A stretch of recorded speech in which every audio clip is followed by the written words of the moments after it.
సిద్దిపేట జిల్లా హుస్నాబాద్ మండలంలో మాజీ ఎంపీ పొన్నం ప్రభాకర్ ఎన్నికల ప్రచారం చేశారు. ఎన్నికల ప్రచారంలో భాగంగా సీఎం కేసీఆర్ పై పొన్నం ప్రభాకర్ ఫైర్ అయ్యారు. హుస్నాబాద్ అంటే సెంటిమెంట్ అనే కేసీఆర్ ఏం చేశారని ప్రశ్నించారు.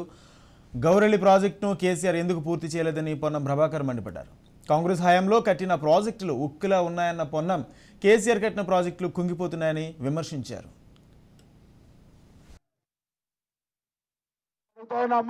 ఆనాడు కాంగ్రెస్ పార్టీ ఈ గౌరవెల్లి గండిపల్లి ప్రాజెక్టుకు శంకుస్థాపన చేసి 70% పనులు పూర్తి చేస్తే ఇవాళ ఈ కేసీఆర్ ఆనాడు ముఖ్యమంత్రిగా ఈ ప్రాంతానికి వచ్చి కూర్చోసేపు కడతా ఎవరంటే వస్తారో చూస్తా ఈ తెలంగాణ రాష్ట్రం అని చెప్పిన కేసీఆర్ 10 సంవత్సరాల నుంచి ప్రాజెక్ట్ ఎందుకు కట్టలేదో ఊర్రాలు అడగమని చెప్పి కోరుతా ఉన్నా.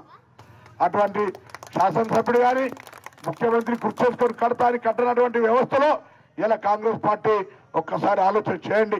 తెలంగాణ ఈ ప్రభుత్వాన్ని మార్దాం, కాంగ్రెస్ గెలిపించుకుందాం అంటుంది. వంగరామాయపల్లి ప్రజలు కూడా ఈ ప్రభుత్వాన్ని మార్దాం, 10 ఏళ్ళైంది, ఇక చాలు కాంగ్రెస్ గెలిపించుకుందామనే మాట చెప్పమని చెప్పి కోరుతా ఉన్నా.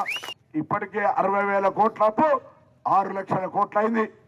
చంద్రశేఖరరావు గారు రేపు పొద్దున ఇక మన రాష్ట్రాన్ని మన ప్రజల్ని ఎవరు తేకే పరిస్థితి ఉన్నది. 10 ఏళ్ళైంది, సర్కారుకు 10 ఏళ్ల కంటే ఎక్కువ టైం కాదు. 10 ఏళ్ల తర్వాత అవుట్డేటెడ్ అయిపోయింది, అది ఎక్స్పైరీ వచ్చేసింది. ఇలా అవుట్డేటెడ్ ప్రభుత్వాన్ని పక్కకు జరిపి తెలంగాణ ఇచ్చినటువంటి కాంగ్రెస్ పార్టీ ప్రజల కోసం ఆలోచించేటువంటి కాంగ్రెస్ పార్టీని గెలిపేమని మరొక్కసారి మీ అందరూ హృదయపూర్వకంగా కోరుతూ ఇలా